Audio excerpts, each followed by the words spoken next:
제24편 다윗의 시. 땅과 거기에 충만한 것과 세계와 그 가운데 사는 자들은 다 여호와의 것이로다. 여호와께서 그 터를 바다 위에 세우시며 강들 위에 건설하셨도다. 여호와의 산에 오를 자가 누구며 그의 거룩한 곳에 설 자가 누구인가? 곧 손이 깨끗하며 마음이 청결하며 뜻을 허탄한 데 두지 아니하며 거짓 맹세하지 아니하는 자로다.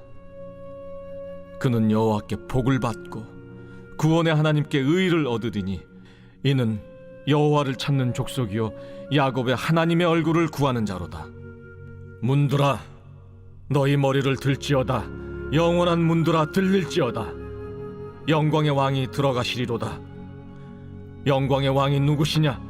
강하고 능한 여호와시요 전쟁에 능한 여호와시로다. 문들아 너희 머리를 들지어다. 영원한 문들아 들릴지어다. 영광의 왕이 들어가시리로다. 영광의 왕이 누구시냐? 만군의 여호와께서 곧 영광의 왕이시로다. 샬롬.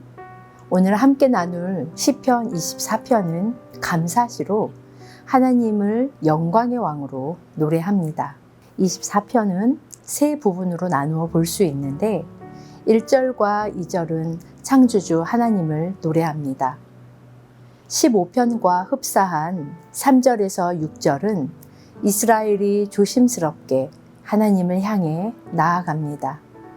마지막 7절에서 10절은 과감하고 용감한 하나님의 모습을 노래합니다.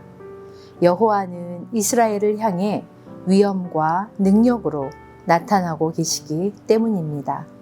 시편 기자는 이 세상과 사람을 창조하신 하나님의 권위를 노래하며 하나님은 만물과 그에 속한 사람을 소유하는 분이라고 단언하고 있습니다. 1절입니다.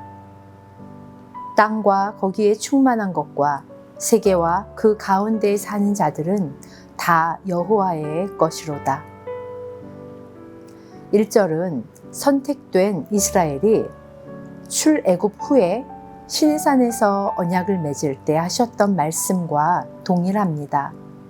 출애굽기 19장 5절 말씀입니다. 세계가 다 내게 속하였나니 너희가 내 말을 잘 듣고 내 언약을 지키면 너희는 모든 민족 중에서 내 소유가 되겠고. 이 출애굽 말씀을 통해 이 세상의 수많은 민족 중에서 이스라엘과 언약을 맺겠다고 선포하신 하나님이 어떤 분인지 알 수 있습니다. 그분은 바다, 곧 대양 위에 땅을 세우시고 강 위에 세상을 펼치신 분입니다.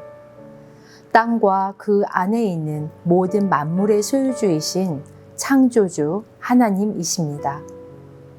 그리고 우리는 하나님께서 지으신 피조물이라는 사실을 잊지 않아야 합니다. 이를 분명히 할 때 하나님의 주권을 인정하는 삶을 살 수 있기 때문입니다.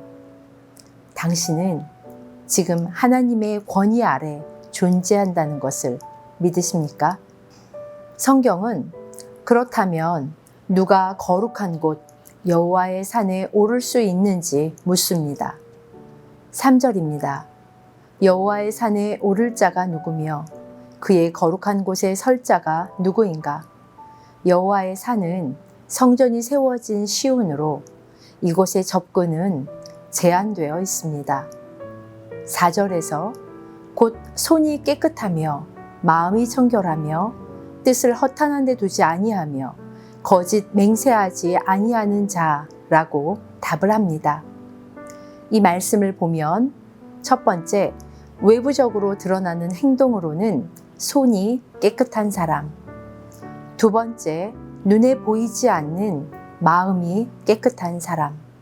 세 번째, 자기 생각을 헛된 것에 두지 않는 사람. 마지막으로 거짓으로 맹세하지 않는 사람이어야만 거룩한 곳에 설 수 있다고 합니다. 그런데 이 네 가지 모든 항목에 부합할 수 있는 사람이 있을까요? 없습니다. 이 말은 여호와의 산에 오를 수 없으므로 어느 누구도 하나님을 만날 수 없다는 것을 의미하기도 합니다. 하지만 5절과 6절은 그 거룩한 곳에 나갈 수 있고 그 결과는 곧 축복이라고 이야기합니다. 하나님의 얼굴을 구함으로 구원에 이르게 된다라는 것입니다. 그렇습니다. 이 네 가지 자격을 온전히 갖춘 사람은 없지만 우리는 이미 하나님을 만났고 또 만날 수 있습니다. 하나님과의 관계 회복이 가능한 길을 하나님께서 열어주셨기 때문입니다. 막혀있는 하나님과의 관계 회복이 가능하도록 주께서 길을 열어주셨기 때문입니다.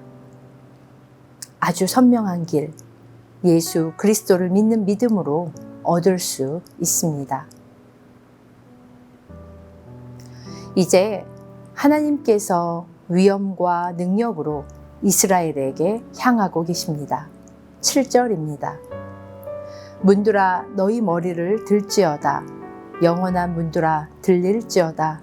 영광의 왕이 들어가시리로다. 이 7절의 첫 목소리는 영광의 왕이 들어가도록 문을 열라고 명령합니다. 하나님을 상징하는 언약궤가 성전문을 통해 들어갈 때 그 문이 활짝 열립니다. 8절입니다. 영광의 왕이 누구시냐?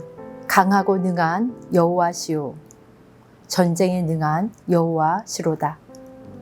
8절의 둘째 목소리는 영광의 왕이 누구시냐라며 다시 확인을 위해 묻습니다.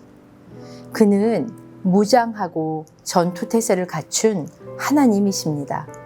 세상 역사 안에서 그리고 개인의 인생 안에서 벌어지는 질병과 환경, 영적 문제 등 모든 전쟁에서 언제나 승리하시는 여호와 하나님이십니다. 그러나 때로는 나 개인이 우리가 살아가는 시대가 끝장나고 패한 것 같을지라도 하나님 나라 안에서 여호와는 전쟁에 패하지 않으실 뿐 아니라 궁극적으로 승리하신 분이심을 믿으십니까? 우리가 가늠할 수 없는 거대한 역사 안에서 내가 한 점에 불과하다는 것을 깨닫게 될 때에야 비로소 보이는 것들이 있습니다. 7절과 10절은 이렇게 승리한 이스라엘의 군대가 선두의 언약궤를 운반하면서 예루살렘으로 돌아오는 행렬을 상상할 수 있도록 합니다. 9절과 10절에서 영광의 왕이신 만군의 여호와 하나님을 다시 한번 강조하며 언약궤를 통해 하나님의 임재를 선포하고 있습니다.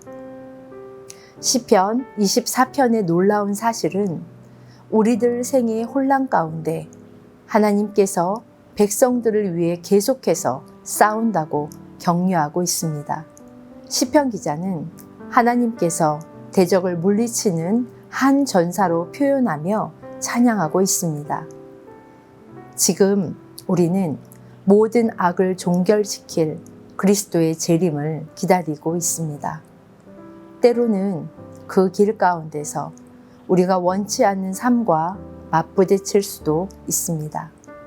그러나 이해할 수 없는 과정을 허용하신 하나님께서 우리의 뜻이 아닌 당신께서 원하시는 자리로 우리를 변화시켜 주십니다. 사랑하는 여러분, 하나님이 만물의 창조주이시고 전쟁에 능한 여호와이심을, 예수 그리스도께서 죽음을 이기셨음을 믿으십니까? 그렇다면 이제 우리의 눈을 들어 보아야 합니다. 에베소서 6장 12절 말씀입니다. 통치자들과 권세자들과 이 어둠의 세상 주관자들과 하늘에 있는 악의 영들을 상대하는 전투에 참여하도록 하나님께서 당신을 부르십니다.